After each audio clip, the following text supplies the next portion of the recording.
मयूरभंज जिला बाबनघाटी उपखंड रायरंगपुर कुसुमी ब्लॉक अंतर्गत जयपुर गाँव में मालमाल भाटीरू नकली मद देशी और विदेशी तैयारी चली। बारंबार पुलिस प्रशासन और अबकारी थाना को लिखित अभियोग देला परे मध्य कौनसी पदक्षेप नेउनांती। जयपुर गाँवर समस्त वयस्क लोक टोका पर्यंत मद निशारे रहउछंती। मद पीवा को टंका न पाइले घरे थिबा जिनिसपत्र बिक्री करी मद पिउछंती।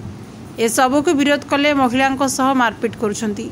समस्त लोकों घरे नीतिदिन कली झगड़ा लगी रही।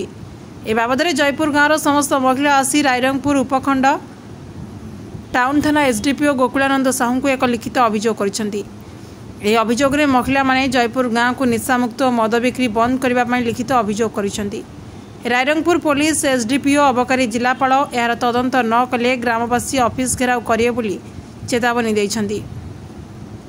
मु जलपणगिरी मु जयपुर ग्राम आसी तो आमर गाँव में मद भाटी बहुत गुड़ा अच्छी 10-15-20 अच्छी तो से देशी भी विदेशी बिक्री चलती तो जहाँफल आमर जो गाँ लोक तो आमर माने खराब होती तो संगे आपंकर शिशु मैंने जो गुड़ाक 12-15 वर्ष 20 हवा मात्रे माने से मद खराब भाषा कहबार आरंभ कले तो जहाँफल आम गाँटा बहुत माने दूषित टाइप हो तो आम चाहूँ आमर गाँटा आम निशा मुक्त अंचल हो तेणुक आम 2-3 दिन आम ये घूरी बुलूचु